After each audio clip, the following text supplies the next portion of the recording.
Hello, Andrew here from BBC Learning English. Just so you know, this programme is from the BBC Learning English archive and was first broadcast in February 2006 on our website. And now, on with the show. BBC learningenglish.com. It's such a pleasurable experience. I don't really go to theatre, but that was really impressive. We came for a special treat. Oh, I just love theatre. Hello, I'm Jackie Dawson. Welcome to Entertainment.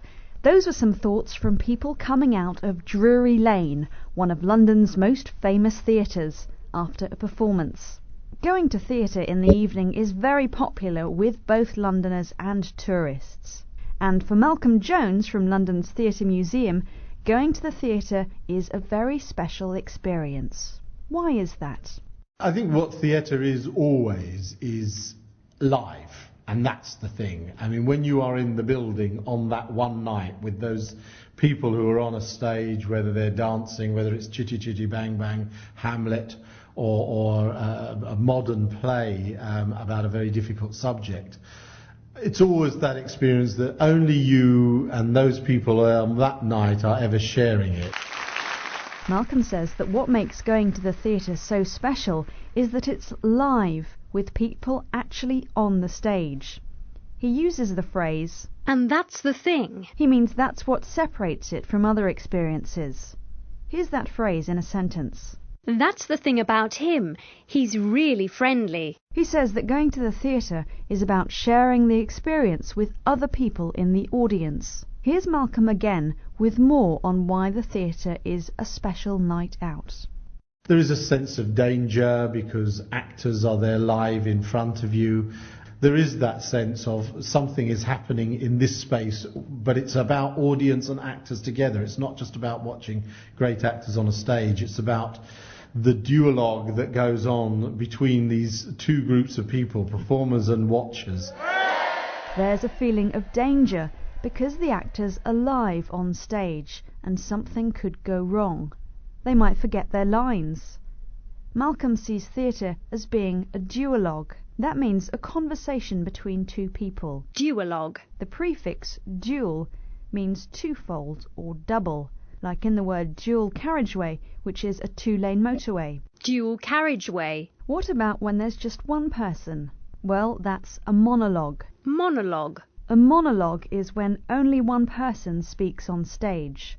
Monologue and duologue are both theatrical terms. Anyway, a performance, according to Malcolm, is about this conversation between the audience in the theatre and the people on the stage. Let's see how people coming out of a theatre in London feel about going to the theatre and the show they've just seen. Absolutely entertaining, wonderful. I thought it was absolutely brilliant. Yeah, very funny. It was wonderful. We enjoyed it.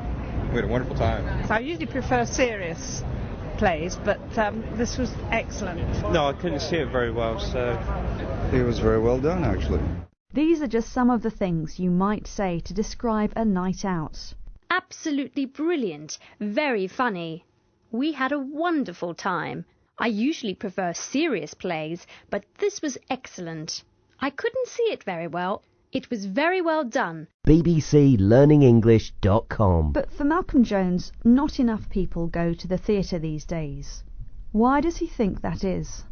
There's no getting away from the fact that I know people who feel that it's difficult. They don't know how to go to the theatre is a great thing. I have to book in advance. I can't just go like the cinema and buy a ticket before the performance. Well, of course you can in a lot of London theatres, providing it's not sold out. But there is a sort of a fear of going to the theatre that people sometimes sort of have. Simply things like ticket prices, which in a lot of West End theatres are very high. Malcolm says there are a couple of things that prevent people from going to the theatre. They think they have to book tickets in advance and don't realise that you can just buy a ticket at the theatre before a performance. Also, the ticket prices are very expensive in London. But there's only one thing that can really stop you from going to a show. Listen again to see if you can hear what it is. I have to book in advance. I can't just go like the cinema and buy a ticket before the performance. Well, of course you can in a lot of London theatres, providing it's not sold out. Yes, of course. You can't go to the theatre if the tickets have all been bought or are sold out. I went to the theatre to buy a ticket, but unfortunately it was sold out. So there are reasons why people aren't choosing to spend their night out at the theatre. Still, some kind of shows attract lots of different people. A very wide social group of people, I think, go to musicals to enjoy them and for birthdays, for a good night out. Musicals are very popular. And on that note, I'm off. I've got tickets for tonight, and I wouldn't want to miss it. bbclearningenglish.com